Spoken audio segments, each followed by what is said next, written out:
Welcome back. So ఇవాళ మా గల్లీలో వినాయకుడి పూజ చేసుకుంటున్నాం అనమాట మేము. సో ఇలా రెడీ అయిపోయాను.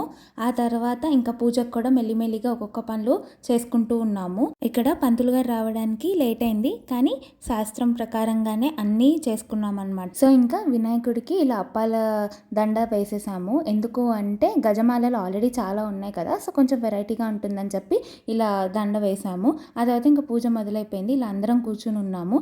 లాస్ట్కి ఇంకా ఇలా ధూపంతో ఎండ్ చేసేసాము. ఇదిగోండి చూడండి, ఇవి ప్రసాదాలు. సో మా పూజ ఎలా అయింది, మేము ఏమేమి చేసాము అనేది ఫుల్ వీడియో లాగా పెట్టాను, లింక్ ఇస్తున్నాము. దానికి లింక్ చేస్తే మీకు ఫుల్ వీడియో ఓపెన్ అవుతుంది. ఇలా నిర్విఘ్నంగా మా విఘ్నేశ్వరుని పూజ కంప్లీట్ అయింది.